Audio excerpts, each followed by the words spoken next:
Okay, everybody, welcome to another episode of On the Wrist from Off the Cuff. Today we're reviewing a new brand for you. It's called Newmark. Essentially, they're not the newest brand, but they are a new historic brand revival. Originally out of the UK, they were importers of Swiss watches and eventually became watch producers, and their original brand dates back as far back as 1875 and to most recently into the 1980s.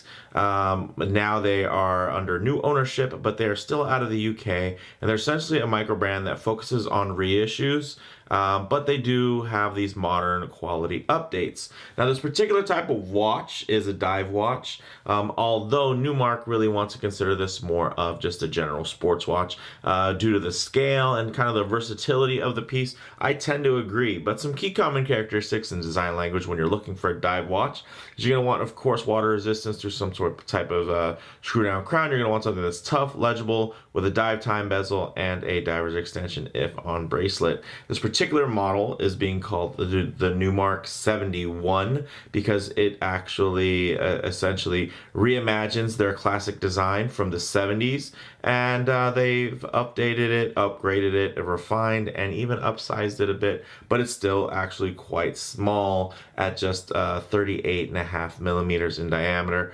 but 39.5 across the bezel. So with that said, let's go ahead and take a closer look. Okay. So as you can see, absolutely beautiful color combination, and the materials are also pretty outstanding with that loomed sapphire insert. Now, the retail price on these is eventually going to be €399, but right now you can actually get them for $299 with an early bird special, which I think is pretty cool. Now, again, like I mentioned before, as far as the specs go, this is just a 38.5 in diameter, but 39.5 from the bezel. As you can see, it does ride slightly proud of this really gorgeous vintage inspired case shape there. It has a 13 millimeter height, and that does include the top of this beautifully domed sapphire crystal, and then it has a very nice mild 47 millimeters lug to lug width. Of course, everything is in stainless steel. It's pretty much brushed for the majority, with some nice high polish accents on the sides there that everything ties together, and then you'll also see that carried into the clasp with these great bevels. This is a pre-production prototype, so this has been doing the rounds as far as reviews and photographs and magazine shoots and everything goes. So you're going to see some signs of wear here. But I think it definitely still shines really quite well, even in this current condition. It's just really light signs of wear, but just so you're aware of that while you're looking at the video here. Now, as we did mention, there is a really nice double dome sapphire, of course, meaning that basically it's domed on the outside and on the inside, which is going to reduce that distortion. As you can see, very nice and legible still, even at super harsh angles. You're not going to get any kind of weird, kind of wavy or any type of distortion at all. So really nice and impressive from that aspect. It actually also does have a double inner AR coating, which is really great. A little hard to tell here because you have the blue dial, and normally AR coating is going to be very bluish, as you can see here in the tone, which is, I think, is a really nice feature because, of course, it can be made a little bit more evident here with the studio lights, but whenever you have the domed crystals, they're just going to catch the sun a little bit more, so it's good to have a very strong AR coating on there. Now, the bezel is really, really exceptional. It's actually a 60-click bezel that runs on ball bearings.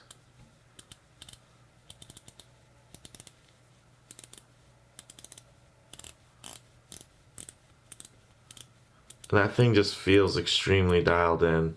Lines up really nicely again. Not a lot of play. Feels super good. And the nice thing is they actually offer some different bezel insert options. You can actually get it in a 12-hour bezel where it will be bi-directional. So that is definitely very, very cool. And really ties more into, again, the sports watch nature that they were going for with this particular release. Now the crown is screw down and nicely signed because it does have 200 meters of water resistance or 600 feet inside, although you can't see it because you do have this solid etched case back with the nice little scuba guy in there, as you can see. Still very nicely executed, but inside will beat the Miyota 9015, which is of course a workhorse movement. It does have the higher beats, so you're gonna have something similar to the nice smooth sweep of an ETA 2824, but this is a 9015. So you're still going to get the 8 ticks per second versus something like a Seiko movement where you're going to be getting just 6 ticks per second. So really nice smooth sweep on there. It does have a blue sunburst dial, and then this really great X1C3 Superluminova. So this thing glows really, really nicely, even with this, I would say, not super thickly applied, printed indices and whatnot. So that's just a nice, a nice touch there. That of course they weren't going for super thick application, but they used a really good lume, so it's still going to glow pretty brightly. Now the handset is really handsome as well. Of course, nothing's painted. It's all very much just high polished and loomed there. The bracelet, this is actually has 20 millimeter lugs.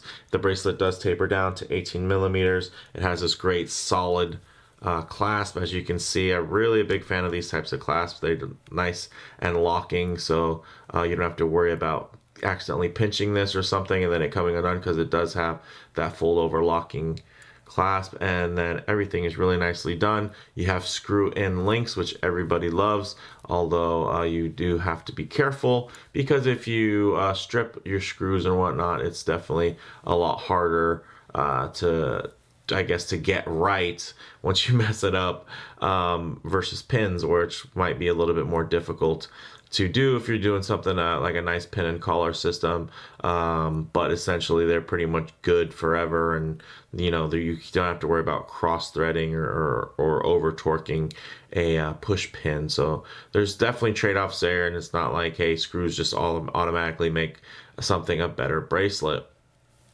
The end links and everything are solid as well. I'm really loving this multi-link design. It makes it super comfortable on wrist. So let's actually go ahead and get this on wrist. All right, now as you can see on my 7¼ inch wrist, this bad boy at just 39. Well, I mean, you can call it 38, 39. There's different watch manufacturers will measure from different places. I guess you could say at the widest point, since it's 39.5, because the bezel overhangs, you could call it a 39, but the case itself is only a 38.5, and it really pays dividends, especially on your wrist when you're trying to get your mobility going and you're flexing here. It just rides and wraps really, really well, as you can see. Not that it has super turned down lugs or anything, but it just has a nice soft sweep to it that tends to wrap really nicely. And then of course the super multi-link hyper articulated bracelet definitely just wraps around the wrist really well, and I'm just loving the fine finishing here on the clasp, although it is showing some signs of wear, of course, being a press loaner, but I gotta say I'm really quite impressed with the execution on this piece.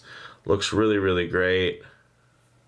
Nice and comfortable, plenty of room on the wrist. Of course, you do have all those micro adjusts on the clasp there, which is really great, so you can dial it in. No, you don't get a diver's extension, but again, this is really meant to be more of a sports watch. And honestly, wearing it as more of a skin diver, probably you wouldn't necessarily need a diver's extension to go over a wetsuit, because you would just be wearing this without a wetsuit and just doing some pretty light diving and snorkeling, stuff like that. This is definitely going to have all the water resistance you're going to need, and the nice thing is you get a nice thin profile, which is something I hear a lot of people complain about. Hey, there's a release and somebody's like, I wanted, why can't they just make it thinner and not make it 1,000 meters water resistant or 500 meters, 600 meters? So I think it's really cool that they went for the 200 meters water resistance, and kept it with a pretty nice svelte profile. Even though this thing is actually quite small in diameter, it really rides on the wrist really well and has a great proportion. When you look at the bezel, when you look at the case back, the mid case, everything just as far as the dimensions go, have just these really, really nice and vintage inspired and quite timeless proportions. So with that said, let's go ahead and get some loom shots and low light transition going. Okay, let's go ahead and hit the lights. Now, as you can see, the loom is really quite outstanding, and this is just a prototype, so I can only imagine that the production model will be even stronger and better executed, because I tend to find that's the case normally with prototypes. They can be a little rough around the edges.